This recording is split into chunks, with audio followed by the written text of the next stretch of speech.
यकीन मानो आज की कहानी सुनने के बाद आप अपनी जिंदगी का सबसे बड़ा और कठिन लक्ष्य कम समय में हासिल कर पाओगे। एक ऐसी प्राचीन विधि है जिस विधि को अगर आप अपनी जिंदगी के आचरण में लेंगे तो निश्चित ही आपको सफलता अवश्य मिलेगी। तो चलिए इस एक प्रसिद्ध कहानी के माध्यम से समझते हैं। दोस्तों, आपने कभी ना कभी यह तो महसूस किया ही होगा कि आप भी किसी चीज में सफल होना चाहते हैं, आप भी अपने जीवन में सफल होना चाहते हैं, लेकिन आपको यह पता ही नहीं कि आप करना क्या चाहते हैं। और यह ऐसी अवस्था है जिसमें आप अकेले नहीं हैं। ऐसे अधिकांश लोग जो अपने जीवन में केवल अपने उद्देश्य को खोजने के लिए संघर्ष करते रहते हैं। हम में से ऐसा कोई नहीं होगा जो अपने जीवन में सफल नहीं होना चाहता। सफलता सभी को चाहिए। सफलता की प्राप्ति की इच्छा सभी के मन में होती है, लेकिन सफलता पाना इतना आसान नहीं होता। जीवन में हमें कई सारी चुनौतियों का सामना करना पड़ता है, हमें उनसे निपटना पड़ता है। इसलिए आज की इस कहानी में हम ऐसे ही एक विषय पर चर्चा करने वाले हैं। आज हम यह जानेंगे कि किस तरह से आप अपनी यात्रा की शुरुआत कर सकते हैं। इस कहानी के माध्यम से आप यह समझ पाएंगे कि किस तरह से आप अपने लक्ष्य की ओर अपना पहला कदम उठा सकते हैं। एक ऐसा ही व्यक्ति था जो अपने जीवन में सफल होना चाहता था, लेकिन उसके पास कोई लक्ष्य ही नहीं था। उसे यह समझ में नहीं आ रहा था कि वह क्या करे, वह अपने जीवन में किस प्रकार सफल हो। और एक दिन उस युवक ने एक साधु से कुछ सवाल पूछे और उन साधु के उन जवाबों ने उस युवक की पूरी जिंदगी बदल दी। आज की यह कहानी आपको अपने लक्ष्य को निर्धारित करने में और अपनी सफलता की यात्रा शुरू करने में बहुत मददगार साबित होगी। इसलिए इस कहानी के अंत तक जरूर बने रहिएगा। एक बार की बात है, एक नगर में एक युवक रहता था। वह अपने जीवन में सफल होना चाहता था, लेकिन उसके जीवन में कोई लक्ष्य ही नहीं था। एक दिन वह एक गुरु के पास पहुंचा और उनसे कहता है गुरु, आज का युग कितना आधुनिक हो चुका है और आज हम एक ऐसे भूमि पर रह रहे हैं जहां सभी के लिए भरपूर मौके मौजूद हैं। फिर भी ऐसा क्यों होता है कि केवल कुछ ही लोग सफल हो पाते हैं, कुछ ही लोग कामयाब हो पाते हैं और बचे हुए लोग जिंदगी की इस दौड़ में पीछे रह जाते हैं। उन गुरु ने उस युवक की सारी बातें ध्यानपूर्वक सुनी और उसके इस प्रश्न का जवाब देते हुए कहते हैं, बेटा चलो, ऐसे लोगों का एक उदाहरण देकर मैं तुम्हें समझाने का प्रयास करता हूं कि आखिर कुछ ही लोग अपने जीवन में क्यों सफल हो पाते हैं। जो 25 की उम्र में अपने काम की शुरुआत तो करते हैं, लेकिन वह आखिर तक अपने लक्ष्य तक पहुंच नहीं पाते। क्या तुम ये अंदाजा लगा सकते हो? ये 60 की उम्र तक पहुंचते पहुंचते ये लोग जीवन के किस मुकाम पर होंगे? इन लोगों का मानना है और इन्हें पूरा विश्वास भी है कि 25 की उम्र में शुरुआत करने से ये लोग जरूर कामयाब हो जाएंगे। और अगर तुम इनमें से किसी से भी ये पूछोगे कि क्या तुम अपने जीवन में कामयाब होना चाहते हो, तो उनका जवाब निसंदेह यही होगा कि हां, मैं अवश्य ही कामयाब होना चाहता हूं। उस वक्त जब तुम उन लोगों को देखोगे तो उन पर ध्यान दोगे तो तुम्हें पता चलेगा कि उन लोगों में जीवन को जीने के प्रति जुनून है, जोश है। उनकी आंखों में एक अजीब सी चमक है और उनका हाव भाव भी पक्के इरादे वाला है। उनका जीवन एक दिलचस्प सफर की तरह है, लेकिन 60 की उम्र तक आते आते जानते हो क्या होगा? इस पर वह युवक हाथ हिलाते हुए गुरुवर से कहता है, नहीं, मैं नहीं जानता। तभी आगे वह गुरुवर उस युवक से कहते हैं, इनमें से केवल एक व्यक्ति अपनी मनचाही सफलता हासिल कर पाएगा और ऐसा तुम्हें कोई सैकड़ों में एक ही मिलेगा। उनमें से 5 अब भी सफलता के लिए संघर्ष कर रहे होंगे और बाकी के 94 हार मान चुके होंगे या फिर असफलता के ऐसे दलदल में नीचे दब चुके होंगे जहां से वापस लौटना नामुमकिन है और जीवन की बुनियादी जरूरतों के लिए भी वह दूसरों पर निर्भर होंगी। जरा सोचो कि 100 में से सिर्फ 5 लोग ही जीवन के किसी मुकाम तक पहुंच पाते हैं।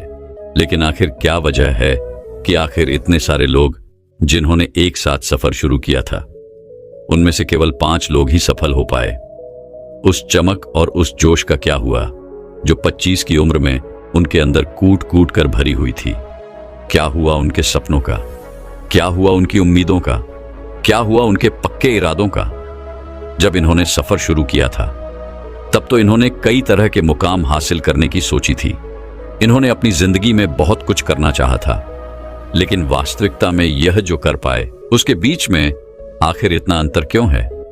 इस पर वह व्यक्ति उन गुरु की बात काटते हुए कहता है गुरुवर, जब आप यह कह रहे हैं कि 100 में से कोई 5 लोग ही अपने लक्ष्य को पाने में सफल हो पाते हैं, तो क्या आपको हमें सफलता का वह रहस्य साफ साफ नहीं बताना चाहिए? इस पर वह गुरुवर मुस्कुराते हुए उसी वक्त से कहते हैं, बेटा, अब मैं तुम्हें सफलता का वो रहस्य बताने जा रहा हूं। इसे बहुत ध्यानपूर्वक सुनना और इसे समझने का प्रयास करना। सफलता का रहस्य बस इतना सा ही है कि जब आप किसी निश्चित लक्ष्य को साफ साफ तय करते हैं, अर्थात आपको यह पूरी तरह से पता है कि आपको कहां जाना है और क्या पाना है, और आप उसी सोच के साथ, उसी समझ के साथ उस दिशा में आगे बढ़ते रहते हैं, तो आप एक ना एक दिन अपने लक्ष्य को पा ही लेते हैं। अर्थात यदि कोई इंसान ये पहले से ही तय किए हुए है कि उसका लक्ष्य क्या है और उसे कहां जाना है, उसका लक्ष्य एकदम मजबूत और पक्का है और जिसमें कोई बदलाव नहीं होता, उसकी दिशा में वह लगातार यदि काम कर रहा है और अच्छे से जानता है कि वह कहां जा रहा है और उसे कहां जाना है, तो वही इंसान वास्तविकता में कामयाब हो पाता है। और यदि वह बीच रास्ते में अपने लक्ष्य से भटक जाता है, वह तरह तरह की बाधाओं में पड़ जाता है, तो वह कभी भी कामयाब नहीं हो सकता।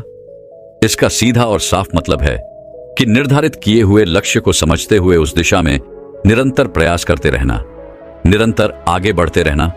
वास्तविकता में हमारी समाज में हौसले का उल्टा कायरता या बुजदिली नहीं है, बल्कि समानता या अनुरूपता है। और आज के इंसानों के सामने सबसे बड़ी चुनौती यही है, और इतने सारे लोगों की असफलता का कारण भी यही है। और अनुरूपता का अर्थ है बिना सोचे समझे भीड़ के साथ चलने की मानसिकता।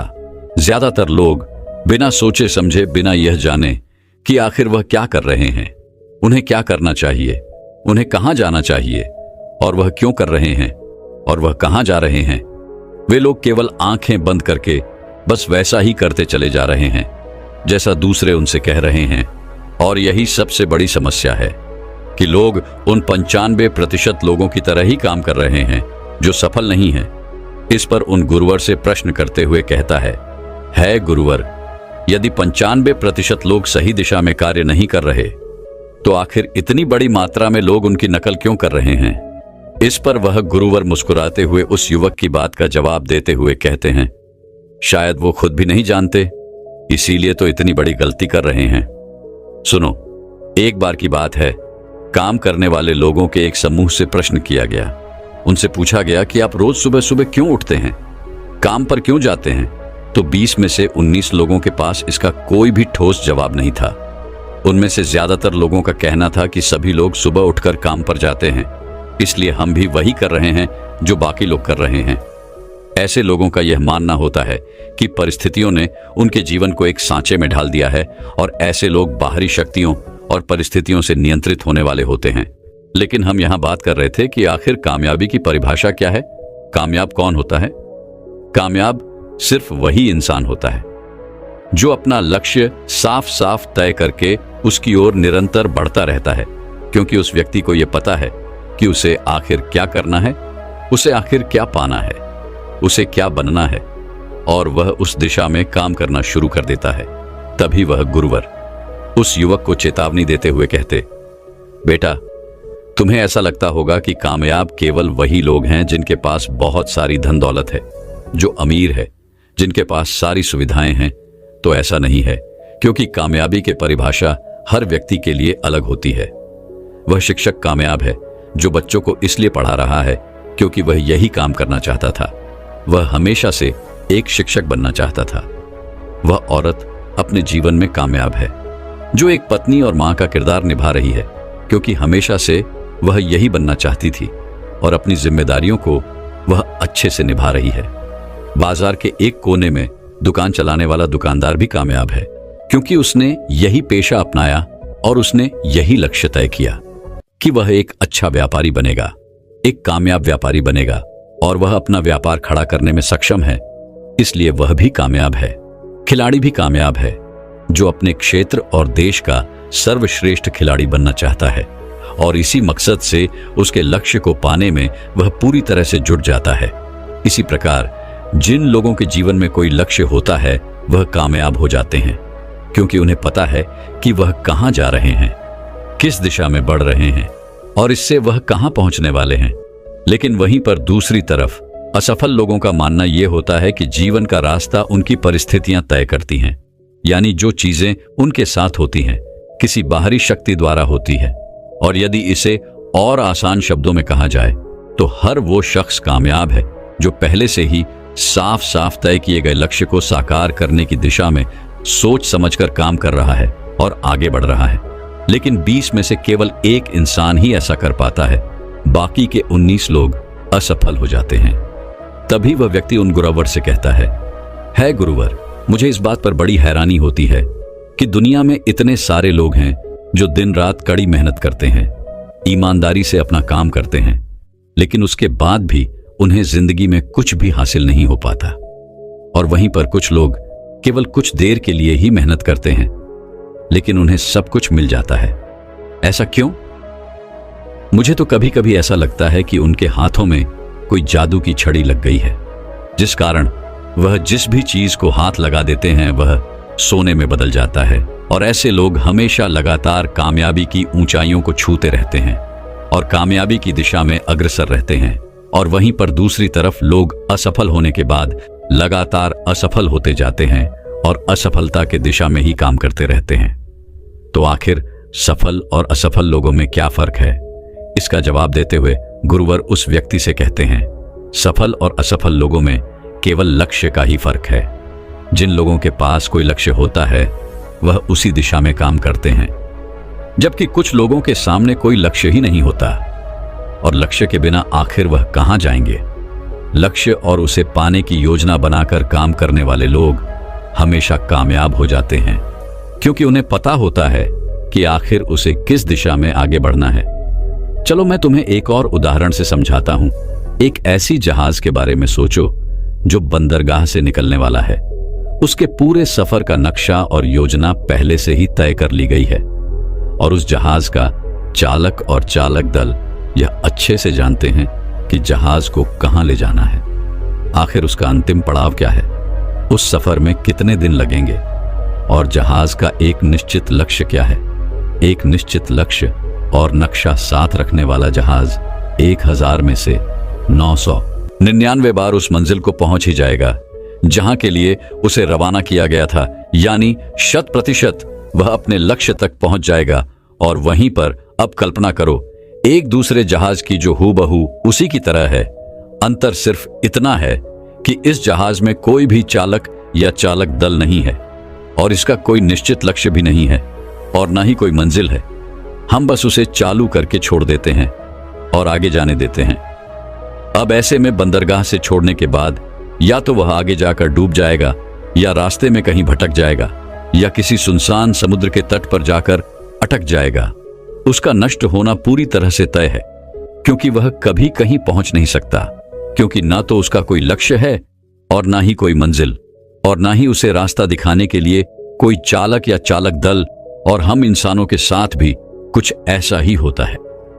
तभी वह युवक उन गुरुवर से अगला प्रश्न करते हुए कहता है गुरुवर, एक निश्चित लक्ष्य रखने वाले लोग जीवन में हमेशा कामयाब क्यों होते हैं और जिनका कोई लक्ष्य नहीं होता वह असफल क्यों हो जाते हैं?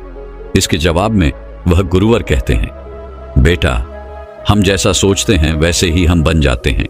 इतिहास में आज तक जितने भी महान और बुद्धिमान शिक्षक, संत या पैगंबर हुए हैं, बस इस एक बात पर पूरी तरह से सहमत है कि इंसान जैसा सोचता है वैसा ही बन जाता है, क्योंकि एक आदमी का जीवन उसके विचारों से बनता है, यानी उसका जीवन वैसा ही होता है जैसा उसके विचार होते हैं, जैसा वह दिन भर सोचता है।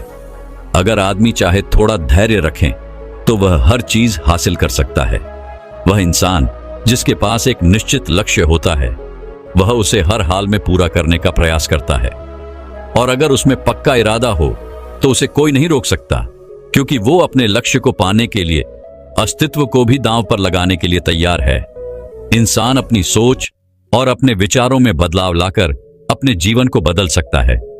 देखते ही देखते तुम्हारी सोच और तुम्हारे जीवन का एक ऐसा गहरा रिश्ता बन जाता है कि तुम्हारी इच्छाएं हकीकत में बदलने लगती हैं, और वास्तविकता में इस प्रक्रिया में हमारी सोच हमारी भावनाएं और आदतें इस प्रकार घुल मिल जाती हैं कि हमारा विश्वास सच बनकर हमारे सामने आ जाता है।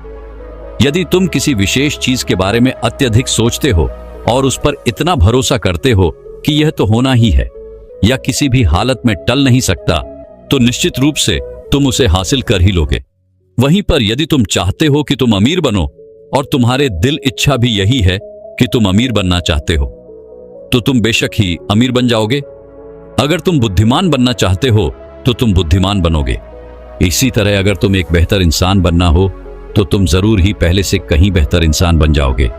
बस तुम्हें में एक बात हमेशा ध्यान में रखनी है कि किसी भी चीज या एक लक्ष्य पाने के लिए अपने भीतर एक मजबूत इच्छा शक्ति को विकसित करना है, और इस दौरान तुम्हारे सामने, तुम्हारे आंखों में केवल एक ही लक्ष्य होना चाहिए।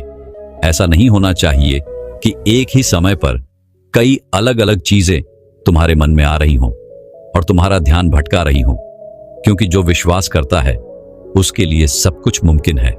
ब्रह्मांड के सबसे महान नियमों से एक नियम यह भी है कि अगर हमारी सोच नकारात्मक है तो हमें नकारात्मक परिणाम ही मिलेंगे। और देखा जाए तो ये बहुत ही साधारण सा सच है जो जीवन में कामयाबी और समृद्धि का आधार भी है, क्योंकि अविश्वास यानी खुद पर संदेह करना, खुद की सफलता पर शक करना, जो असफलता की निशानी है। हमारी शंकाएं, हमारा आत्मसंदेह इतना खराब होता है कि वह हमें कोशिश करने से ही डरा देता है। और जिन मौकों को हम आसानी से जीत सकते हैं, जिन मौकों को हम आसानी से जीत हासिल कर सकते थे, उन मौकों पर भी हम बुरी तरह से हार जाते हैं। जैसा कि मैंने पहले कहा, हम जैसा सोचते हैं वैसे ही बन जाते हैं।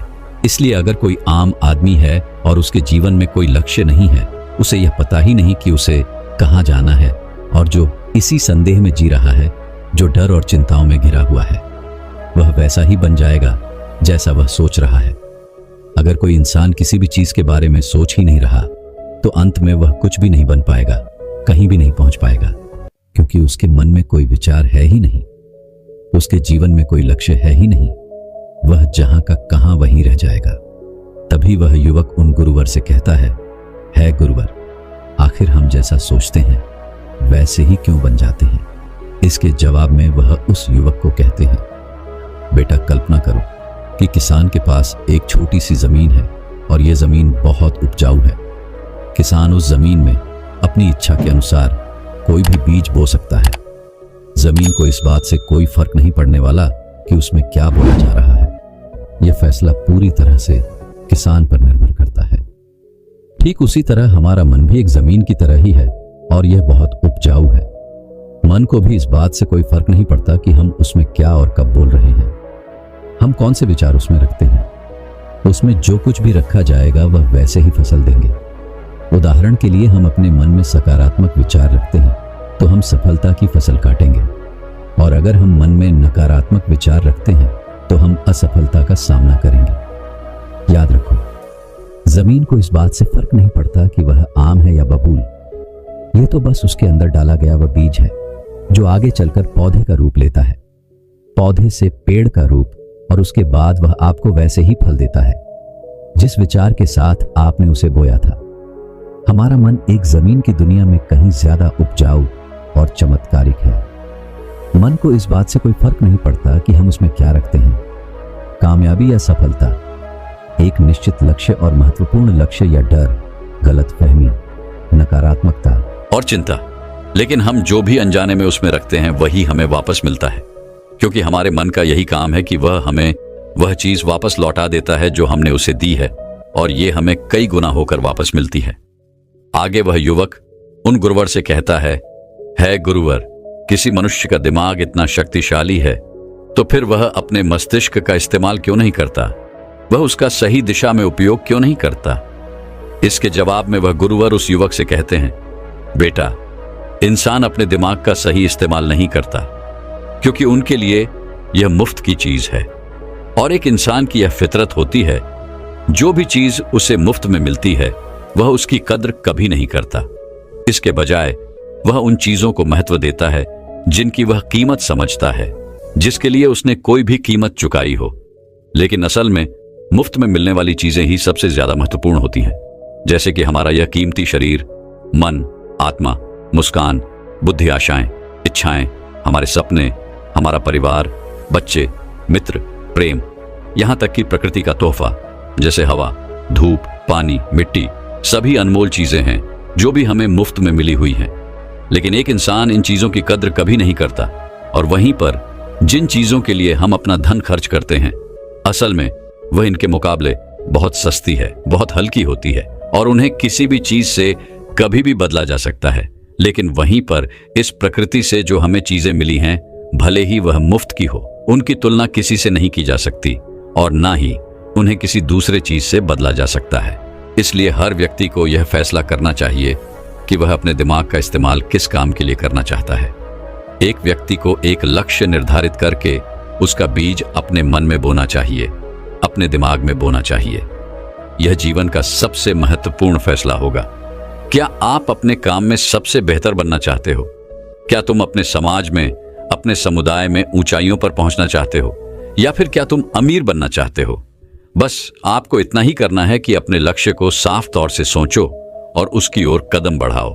फिर मेहनत से उसे पूरा करने के लिए अपनी जी जान लगा दो। जब तुम निरंतर अपने लक्ष्य की ओर आगे बढ़ते रहोगे तो जल्द ही वह दिन भी आ जाएगा जब तुम्हारा सपना हकीकत में तुम्हारे सामने होगा, अर्थात तुम अपने लक्ष्य को पालोगे। और इस दौरान अपने मन में सकारात्मक भावनाएं बनाए रखो। अपने मन में उसकी छवि बनाए रखो कि तुमने अपना लक्ष्य हासिल कर लिया है। तो तुम अपनी सोच और समझ के साथ आगे बढ़ो, काम करो, अपने सपने की दिशा में निरंतर प्रयास करते रहो। ध्यान दो कि हमारे विचार और सोचने का तरीका हमारे जीवन को प्रभावित करता है। अगर तुम सकारात्मक तरीके से सोचोगे और उस पर विश्वास करोगे तो तुम्हारे लिए सफलता किसी चमत्कार से कम नहीं होगी। इसलिए अपना लक्ष्य निर्धारित करो और लक्ष्य की ओर आगे बढ़ो।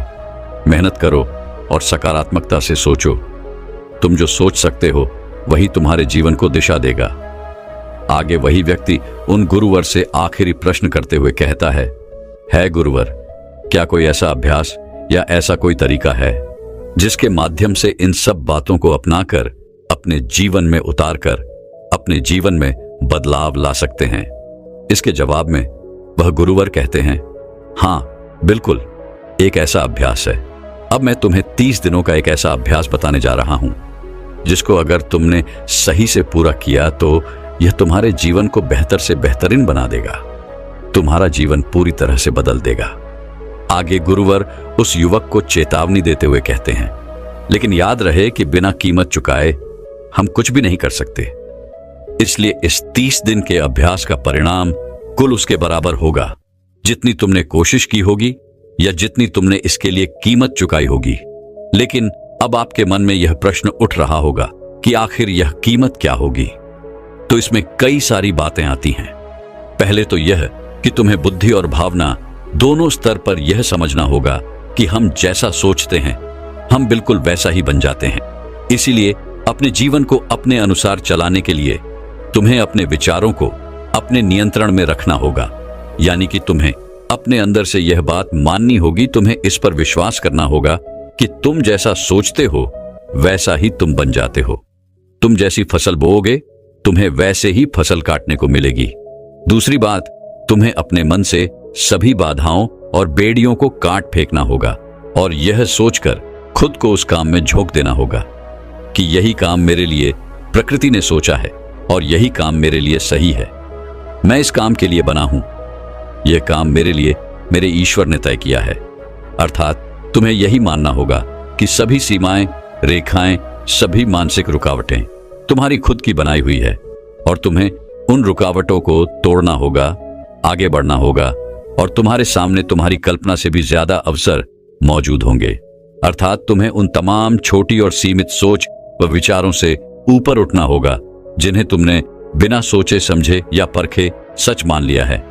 जो आज तक तुम सुनते आए हो अपने परिवार में, अपने समाज में, अब वह सभी सोचों को एक बार परख कर देखो। तीसरी बात, अपनी समस्या पर सकारात्मक रूप से सोचने के लिए, खुद को प्रोत्साहित करने के लिए अपनी पूरी क्षमता और हिम्मत का इस्तेमाल करना सीखो। इसके साथ ही अपने लिए एक निश्चित और स्पष्ट लक्ष्य के लिए तैयार करो। अपने दिमाग को अपने लक्ष्य के बारे में सभी संभव गुणों से विचार करने का अवसर देना होगा। अपनी कल्पना को खुली छूट देनी होगी ताकि वह हर संभव समाधान की खोज कर सके। इस विचार को मानने से इनकार कर दो कि लक्ष्य प्राप्ति के रास्ते में कोई भी बाधा तुम्हें हरा सकती है। जब तुम्हें लक्ष्य की तरफ ले जाने वाला रास्ता साफ साफ दिखाई देने लगे तो पूरी निष्ठा और जोश के साथ फैसला लेते हुए काम करो। खुद को लगातार ये याद दिलाते रहो कि तुम अपनी उपलब्धि और कामयाबी के बिल्कुल नजदीक खड़े हो। आगे वह गुरुवर उस युवक से कहते हैं, चलो एक बार फिर से उन महत्वपूर्ण बिंदुओं को जल्दी से दोहरा लेते हैं जो हमें एक खूबसूरत जीवन जीने के लिए कीमत के रूप में चुकानी होगी। पहला, हम जैसा सोचते हैं वैसा ही बन जाते हैं। दूसरा, कल्पना की शक्ति को समझो और अपने दिमाग को ऊंची उड़ान भरने दो। तीसरा, हिम्मत और हौसला रखते हुए अपने लक्ष्य की ओर आगे बढ़ो। पूरी लगन और एकाग्रता के साथ डट कर लगे रहो और साथ ही साथ यह बात भी याद रखो कि कोई विचार तब तक बेकार और मामूली होता है जब तक हम उस पर काम नहीं करते। और अब मैं तुम्हें 30 दिनों का वह अभ्यास समझाने जा रहा हूं, इसलिए इसे ध्यानपूर्वक सुनना और समझना। लेकिन उससे पहले अपने दिमाग में ये बात अच्छी तरह से बैठा लो कि इस अभ्यास में तुम्हें कुछ भी खोना नहीं है, बल्कि संभावना है कि तुम बहुत कुछ पा सकते हो। 2 बातें हम सभी पर लागू होती हैं कि हम सभी कुछ न कुछ चाहते हैं। हम सभी किसी न किसी चीज से डरे हुए हैं। मैं चाहता हूं कि तुम उस डर को अभी के अभी कागज पर देखो। वह क्या चीज है जिसे तुम हद से ज्यादा चाहते हो और तुम उसे अपने जीवन में पाना चाहते हो। वह कुछ भी हो सकता है, जैसे एक अच्छी नौकरी, ज्यादा पैसा कमाना, या फिर तुम एक बड़ा घर चाहते हो, या फिर अपने परिवार में ज्यादा प्रेम या तालमेल लाना चाहते हो, फिर जिंदगी में कोई खास मुकाम हासिल करना चाहते हो। तुम जो भी सपने को पूरा करना चाहते हो उसे कागज पर साफ साफ लिखो कि आखिर तुम क्या चाहते हो। और फिर इस बात को ध्यान रखो कि अगले 30 दिनों तक केवल यही तुम्हारा इकलौता और निश्चित लक्ष्य होगा। तुम्हें इसे किसी को दिखाने की जरूरत नहीं है, लेकिन इसे हमेशा अपने साथ रखो ताकि तुम दिन में इसे कई बार देख सको। इस पेपर पर लिखे गए लक्ष्य को सुबह उठते ही अपने मन में दोहराओ। दिन भर सकारात्मक तरीकों से उसके बारे में सोचो। दिन भर में जब भी तुम्हें मौका मिले तो इस कागज को जरूर एक बार देखो और उसे जोर जोर पढ़ो। रात को सोने से ठीक पहले भी इसे देखना मत भूलना और इसे जोर जोर से जरूर पढ़ना। और जब भी तुम इसे देख रहे हो तो अपने मन में यह पूरा विश्वास रखना कि तुम एक ना एक दिन ऐसे अवश्य बन जाओगे जिसके बारे में तुम सोच रहे हो, जिसे तुम बार बार देख रहे हो, क्योंकि इसे देखते समय तुम अपने लक्ष्य के बारे में सोच रहे हो। और यह मान लो कि तुम बहुत जल्द अपने लक्ष्य को हासिल भी कर लोगे। वास्तविकता में जिस क्षण हम उसे लिखते हैं और इसके बारे में सोचना शुरू करते हैं, उसी क्षण से यह तय हो जाता है कि आप इस लक्ष्य को अवश्य पाकर रहेंगे और इसकी प्रक्रिया शुरू हो जाती है। अर्थात यह लक्ष्य अब हमारा है और यह हमारा अगला काम है। जिस चीज से भी तुम्हें डर लगता हूं उसके बारे में सोचना बिल्कुल बंद कर दो। जब भी तुम्हारे मन में कोई डर या नकारात्मक विचार आए तो मन में अपनी सकारात्मक और सार्थक लक्ष्य के बारे में उसे अच्छी तरह से समझाओ। उसकी मानसिक तस्वीर की कल्पना करो और इसे आज से ही शुरू कर दो। लेकिन इस 30 दिन के दौरान एक ऐसा वक्त भी आएगा जब तुम थक कर हार मान जाओगे। तुम्हें लगने लगेगा कि यह सब बेकार है। इन सब चीजों से कोई फर्क नहीं पड़ता, क्योंकि व्यक्ति के लिए सकारात्मक सोचने की तुलना में नकारात्मक सोचना ज्यादा आसान होता है। और यही कारण है कि 100 में से केवल 5 लोग ही कामयाब हो पाते हैं। लेकिन तुम्हारी कोशिश यह होनी चाहिए कि तुम उन 5% लोगों में अपनी जगह बना सको, और इसके लिए तुम्हें अभी से शुरुआत करनी होगी। इन 30 दिनों के लिए तुम्हारे दिमाग का नियंत्रण पूरी तरह से तुम्हारे हाथ में होना चाहिए, और इस दौरान दिमाग को केवल वही सोचना होगा जिसकी इजाजत तुम उसे दोगे। और इस 30 दिनों के भीतर, इस परीक्षण के दौरान, तुम्हें हर दिन उससे भी ज्यादा काम करना होगा जितना तुम पहले करते थे। और इन सभी के अलावा एक जोशीला और उत्साहित रूप बनाए रखने के लिए कोशिश करना। पहले से भी ज्यादा प्रयास करो। अपने लक्ष्य ध्यान में रखते हुए करो कि तुम्हें जीवन में ठीक उसी के बराबर कुछ मिलेगा जितना तुम उसमें लगाओगे। जिस पल हम किसी लक्ष्य पर काम करने का फैसला कर लेते हैं, उसी पल हम कामयाब इंसान बन जाते हैं और उन गिने चुने खास लोगों में आ जाते हैं जो अच्छे से जानते हैं कि वे कहां जा रहे हैं, और इसके बाद हम 100 में से शेष 5 लोगों की गिनती में आ जाते हैं। अपने मन से पूरी तरह से चिंता मिटा दो कि तुम अपने लक्ष्य को कैसे हासिल करोगे। यह सोचना तुम बिल्कुल बंद कर दो कि तुम वहां तक कैसे पहुंचोगे। इसे उस शक्ति के ऊपर छोड़ दो जो तुमसे भी कहीं ज्यादा सक्षम और ताकतवर है। तुम्हें बस यह पता होना चाहिए कि तुम किस दिशा में और कहां जा रहे हो। बाकी जो भी सवाल तुम्हारे सामने आएंगी, समय के साथ उनका जवाब खुद ब खुद तुम्हें मिलता जाएगा। तुम पुराने ग्रंथों में बताई गई इन बातों को याद रखो और अपने अभ्यास के दौरान हर दिन अपने सामने रखो और सवाल पूछो और उसका जवाब तुम्हें मिल जाएगा। खोजो और तुम उसे पालोगे। दस्तक दो और तुम्हारे लिए दरवाजा जरूर खुलेगा, क्योंकि हर एक इंसान जो कुछ जानने की इच्छा रखता है उसे जवाब मिलता है। जो खोजता है उसे वह चीज मिल जाती है, और जो दस्तक देता है उसके लिए दरवाजा भी जरूर खुलता है। यह शब्द जितना सरल है उतना ही चमत्कारिक भी है। दरअसल यह नियम इतना आसान है कि हमारे मुश्किल शब्दों में उलझकर इसे समझना और भी मुश्किल होगा। इसलिए बस तुम्हें जरूरी यह है कि तुम इन 30 दिनों के दौरान तुम्हारे सामने एक स्पष्ट लक्ष्य हो और उसे पूरा करने का एक जुनूनी विश्वास भी हो। तुम चाहे किसी भी काम से जुड़े हो, लेकिन इन 30 दिनों के दौरान अपना सर्वश्रेष्ठ प्रदर्शन करो, कुछ इस तरीके से जैसे तुमने आज तक पहले कभी ना किया हो। और देखते ही देखते तुम्हारे जीवन का जो नया पहलू तुम्हारे सामने आएगा, उसे देखकर तुम खुद भी हैरान होगे। ऊपर बताए गए नियमों को अपनाकर तुम उन गिने चुने भागे सारे लोगों में से एक बन जाओगे जो शांत, खुशहाल और कामयाब जीवन जी रहे हैं। तो फिर देर किस बात की है? तुम्हारे पास खोने के लिए कुछ नहीं, लेकिन पाने के लिए बहुत कुछ है, यानी कि एक बिल्कुल नया जीवन जो तुम्हारा इंतजार कर रहा है। बस वो यही चाहता है कि तुम पहला कदम उठाओ और आगे बढ़ो। अपना लक्ष्य निर्धारित करो और उस पर निरंतर कार्य करो। इतना कहकर वह गुरु शांत हो गए और युवक को भी सारी बातें अच्छी तरह से समझ में आ चुकी थी। उस युवक ने उनको रुको प्रणाम किया और अपने घर लौट गया, और उसने आज से ही 30 दिनों का अभ्यास करना शुरू कर दिया। तो दर्शकों, अब चलिए जानते हैं कम समय में सबसे बड़ा और कठिन लक्ष्य कैसे प्राप्त किया जा सकता है। इस विषय पर अगली रोचक कहानी की शुरुआत कुछ इस प्रकार होती है। दोस्तों, एक बार की बात है, एक सम्राट का छोटा भाई सम्राट के सिंहासन पर बैठकर अपने मंत्रियों के सामने बड़ी बड़ी बातें कर रहा था। वह सभी मंत्रीगण से कहता है, आखिर मुझे समझ क्यों नहीं आता कि सम्राट राज्यकोष को इन भिक्षुओं और सन्यासियों पर क्यों न्यौछावर कर देते हैं, जिसके लिए लोग कठोर परिश्रम करते हैं, मेहनत करते हैं, तब जाकर उन्हें यह धन प्राप्त होता है। और इन सन्यासी को, इन भिक्षुओं को सम्राट ये सब इतनी आसानी से दे देते हैं। आखिर ये सब विलास नहीं तो क्या है? अगर ये धन मुझे मिला होता तो मैं कितना कुछ कर लेता। मैं अपने महल को और खूबसूरत बनाता, अपने महल के भीतर सुंदर मूर्तियां तैयार करवाता, पूरे राज्य में जगह जगह उद्यान बनवाता, और यह दुनिया घूमता, लोगों से मिलता, लोगों को जानता, और किसी ताकतवर राज्य की सुंदरी अर्थात राजकुमारी से शादी भी कर लेता। लेकिन हमारे राज्य के सम्राट तो इन सन्यासियों और भिक्षुओं पर धन लुटा रहे हैं। याद रखना, जिस दिन मेरे हाथों में यह राज्य आ जाएगा और जिस दिन से मेरे हाथों में यह अधिकार आ जाएगा, उस दिन से ही मैं यह सारे खर्च बंद कर दूंगा। इस प्रकार सम्राट का छोटा भाई मंत्रियों के सामने अपनी बड़ी बड़ी डींगे हाँक रहा था, और वह यह भूल चुका था कि वह सम्राट के सिंहासन पर बैठा हुआ है। इधर वह सम्राट का छोटा भाई लगातार एक पर एक बातें कहे जा रहा था, लेकिन उधर दूसरी तरफ मंत्रियों को यह पता था कि सिंहासन के पीछे सम्राट स्वयं खड़े हैं और वह सारी बातें सुन रहे हैं।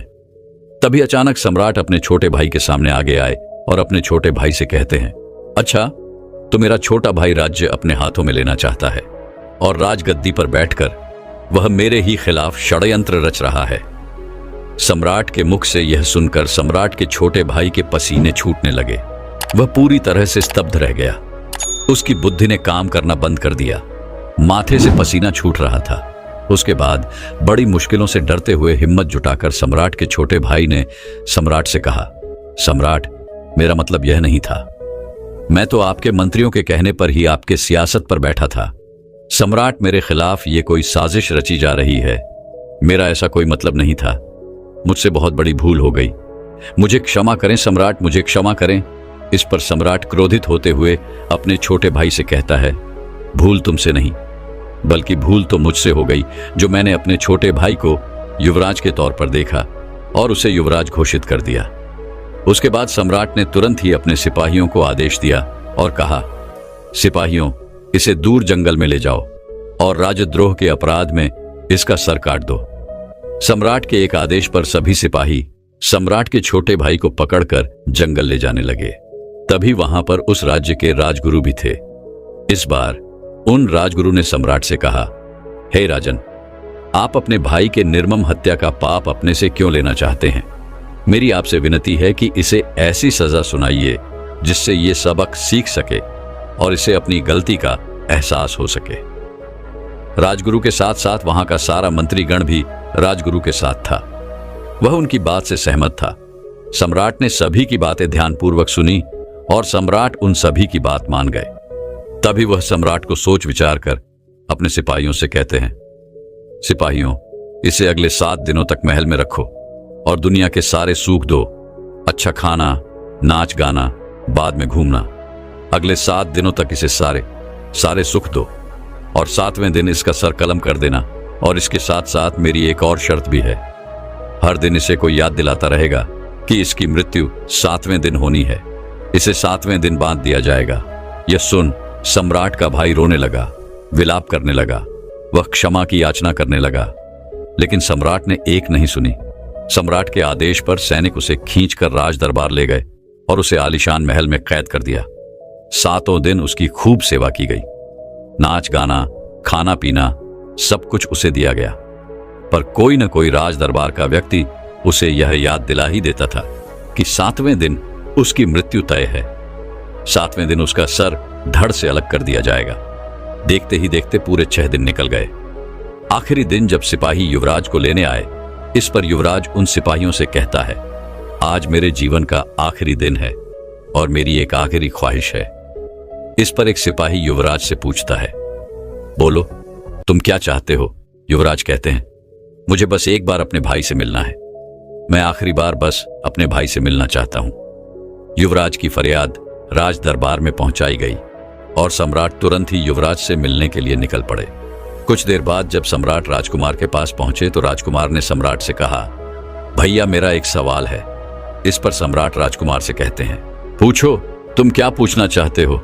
इस पर युवराज सम्राट से कहते हैं, महाराज, जब आप पीछे छुपकर सब सुन रहे थे, आप जानते थे कि मैं आपके विरुद्ध कोई भी षड्यंत्र नहीं रख रहा था। मैं तो केवल उन सन्यासियों, उन भिक्षुओं को दान देने की असहमति जता रहा था। फिर इसमें मैंने ऐसा क्या पाप कर दिया?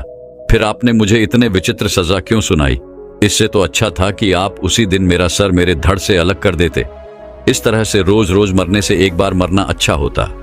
फिर आखिर आपने ऐसा क्यों किया? वह सम्राट बहुत ज्ञानी था। वह अपने छोटे भाई से कहता है, युवराज, तुम्हें इसका जवाब अभी मिल जाएगा, लेकिन उससे पहले तुम मुझे यह बताओ कि पिछले 7 दिनों में तुम्हें कितने सुख मिले? इस पर युवराज आश्चर्यचकित होकर सम्राट से कहता है, कौन से सुख महाराज, जिसके सर पर सतत मृत्यु नाच रही हो, जिसे हर पल आने वाले मृत्यु की याद दिलाई जा रही हो? क्या वह अपने जीवन में सुखी रह सकता है? वह अपने जीवन को सुखी सुखी कैसे बिता सकता है? हर पल मेरे सामने स्वादिष्ट भोजन थे, लेकिन वो गले से नीचे नहीं उतर रहे थे। दुनिया के सारे भोग विलास मेरे सामने थे, लेकिन उसके बाद भी उसमें कोई रस नहीं था। मेरे मन में तो बार बार केवल एक ही विचार आ रहा था कि जीवन में ऐसे कितने सारे काम थे जो मैं कर सकता था, लेकिन मैंने ऐसा कुछ भी नहीं किया। मैं कुछ जानना चाहता था, सीखना चाहता था, लेकिन अब मेरे पास वक्त नहीं है। मैं अब कुछ भी नहीं कर सकता। इन 7 दिनों में मेरी आंखों के सामने हमेशा मेरी मृत्यु नाच रही थी, इसलिए मुझे सब कुछ व्यर्थ नजर आ रहा था, सब कुछ नश्वर नजर आ रहा था। सारे शारीरिक सुख भी मुझे दुख के समान लग रहे थे। ऐसे में मैं भला सुख कैसे भोग सकता हूं? इस पर सम्राट मुस्कुराने लगे और अपने छोटे भाई अर्थात युवराज से कहते हैं, युवराज, तो मैं यह विचित्र सजा इसीलिए सुनाई गई थी ताकि तुम अपनी गलती का एहसास कर सको, और तुम बिल्कुल सही समझ रहे हो। देखो, जो सतत जीवन की नश्वरता का चिंतन करते हैं, जो ज्ञानी हैं, सन्यासी हैं, जिन्हें हमेशा मृत्यु का बोध रहता है, वह भला कैसे सुख ले सकते हैं? जिनके सामने उनकी मृत्यु नाच रही हो, वह भला अपने जीवन को भोग विलास में कैसे बिता सकते हैं? सम्राट की आवाज सुनकर युवराज की आंखों में आंसू आ गए। युवराज को अपनी गलती का एहसास हो चुका था। युवराज ने सम्राट से क्षमा मांगी और सम्राट ने उसे क्षमा कर दिया। दोस्तों, इस कहानी से हमें बहुत कुछ सीखने को मिलता है। पहली बात तो यह है कि हम मजे के पीछे क्यों भागते हैं। हम सब थोड़ा अच्छा महसूस करना चाहते हैं, थोड़ा जोश, थोड़ा जीवन महसूस करना चाहते हैं।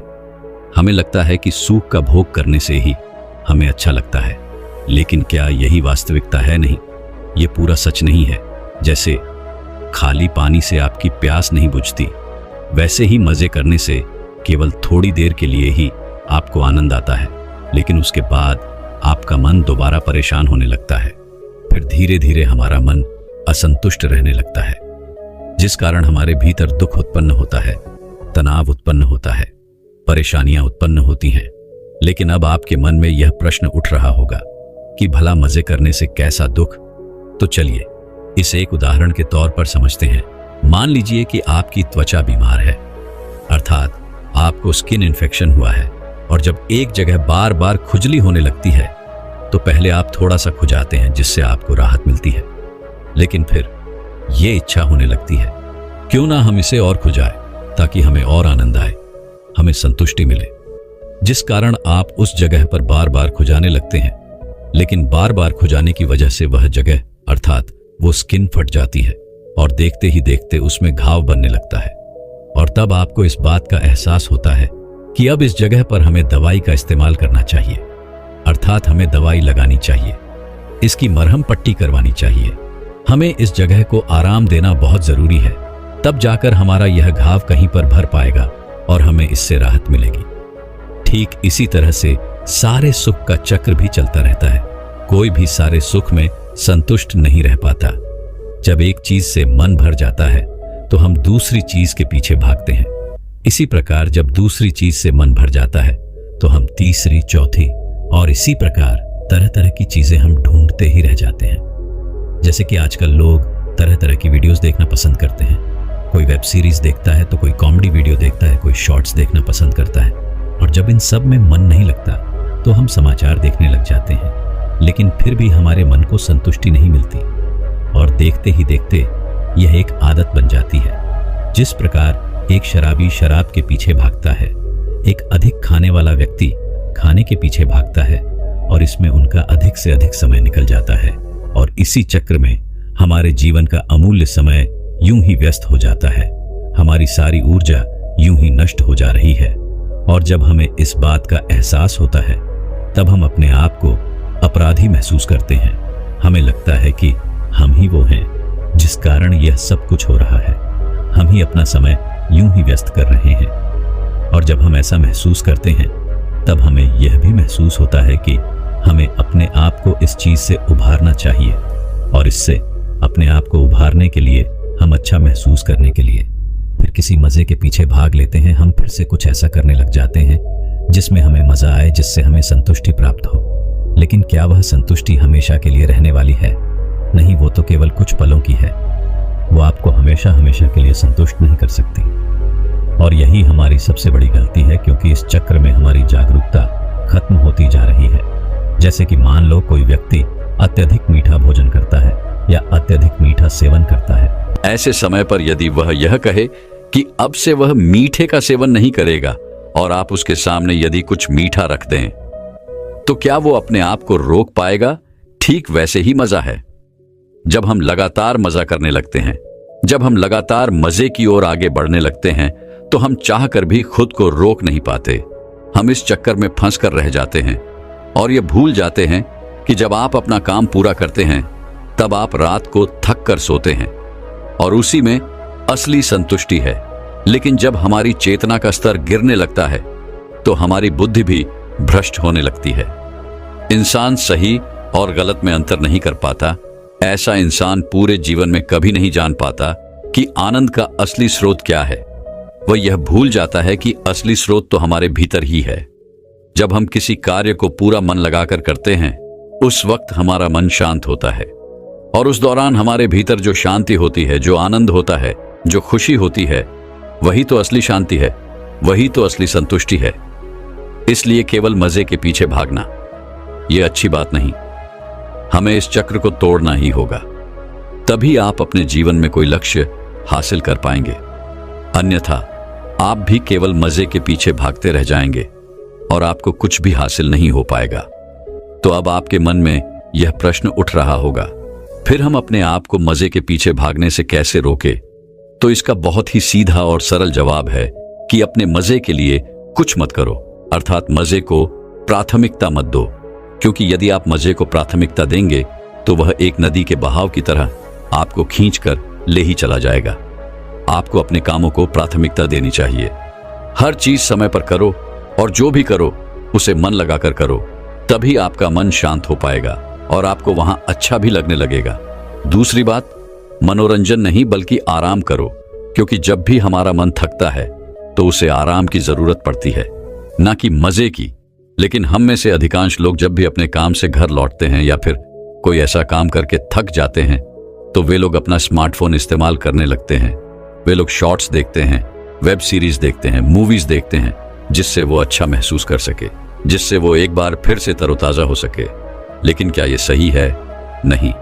इसलिए जब भी आप थक जाएं या फिर आपका मन थक जाए तो आपको सचेत होकर अपने शरीर और मन को आराम देना चाहिए, जिससे आपका मन एक बार फिर से तरोताजा हो पाएगा और वह एक बार फिर से किसी भी काम में पूरी तरह से आपका साथ दे पाएगा। और एक बार जब आपका साथ देने लगेगा तो आप उस कार्य को मन लगाकर कर पाएंगे और उस कार्य से आप सफलता तक पहुंचा भी पाएंगे। तीसरी बात, मन को शांत करना सीखो। मनोरंजन से ज्यादा प्राथमिकता आप आराम को दें और आराम से ज्यादा प्राथमिकता आप ध्यान को दें, जिसका मतलब है शांति, सुकून, आनंद। इसका यह अर्थ है कि जब भी आप काम करके थक चुके हों और आराम करने जा रहे हों, तब सबसे पहले आप कुछ मिनट के लिए बैठकर आराम से ध्यान करें। अपनी चेतना के स्तर को ऊपर उठाने का प्रयास करें, जिससे आपको यह महसूस होता है कि आपको क्या देखना चाहिए, क्या सुनना चाहिए, क्या आपके मन की शांति के लिए यह सही है या गलत। और जैसे जैसे आपको यह चक्र समझ में आने लगता है, जैसे कि थोड़ी देर का मजा करना चाहिए या फिर मनोरंजन, तो आप इस चक्र को अच्छी तरह से समझने लगते हैं और आपकी बुद्धि का स्तर भी ऊपर उठने लगता है। और तब आप ये महसूस कर पाते हैं कि इस चक्र में मन थक रहा है, भटक रहा है और कमजोर भी हो रहा है। और ठीक उसी वक्त आपको यह भी एहसास होगा कि आप अपने अमूल्य मानसिक ऊर्जा और अपना अमूल्य समय यूं ही व्यक्त कर रहे हैं, उसे बेकार की चीजों में लगा रहे हैं और आपका वह अमूल्य समय यूं ही खराब होता जा रहा है। जैसे ही आपको इन बातों का एहसास होगा, जैसे ही आपको यह नश्वरता समझ में आएगी, वैसे ही युवराज की तरह इन चीजों के प्रति आपका आकर्षण भी खत्म होता जाएगा और यह चक्र पूरी तरह से खत्म हो जाएगा। और तब आप अपने आप को एक सही दिशा में ले जा सकते हैं। तब आप अपने मन को समझ सकते हैं, अपने मन के साथ मिलकर कार्य कर सकते हैं और अपने जीवन में जो भी आप पाना चाहते हैं उसे भी आप बड़ी आसानी से पा सकते हैं। क्योंकि किसी भी कार्य को करने के लिए हमारे मन का हमारे साथ जुड़ना बहुत जरूरी होता है। वहीं पर यदि आपका मन थका हुआ है, कमजोर है और वह काम करने की क्षमता नहीं रखता, ऐसे में यदि आप उसे मनोरंजन करवा रहे हैं, मजे के पीछे भगा रहे हैं, तो वह और भी थक जाएगा और वह आपका साथ नहीं दे पाएगा। फिर चाहे आप कितनी भी कोशिशें क्यों ना कर लें, लाख प्रयास ही क्यों ना कर लें, लेकिन आपका मन आपका साथ नहीं देने वाला। और फिर आप में से कई लोग नीचे कमेंट में यह भी कहते हैं कि हमारा मन हमारा साथ नहीं देता। हम जब किसी काम को करने जाते हैं तो हमारा मन जुड़ता ही नहीं। तो मुझे उम्मीद है कि आपको आपके प्रश्न का उत्तर मिल चुका होगा। आखिर क्या कारण है जिस वजह से आपका मन आपके साथ जुड़ नहीं पाता और आप किसी भी काम में मन नहीं लगा पाते? तो मुझे उम्मीद है कि अब तक तो आप यह समझ ही चुके होंगे। दोस्तों, मैं उम्मीद करता हूं कि यह कहानी सुनने से आपके जीवन में अच्छे बदलाव आए होंगे। आपको इस वीडियो से क्या सीखने मिला, ये कमेंट करके जरूर बताएं और अपने परिवार, दोस्तों या आपके करीबी इंसान के साथ ये कहानी शेयर करके उन्हें भी इस ज्ञान से परिचित करवाएं। बाकी अगर आपको यह वीडियो दिल से अच्छी लगी हो तभी इस वीडियो को लाइक कर देना, और आपने अब तक इस चैनल को सब्सक्राइब न किया हो तो चैनल को सब्सक्राइब भी जरूर कर देना।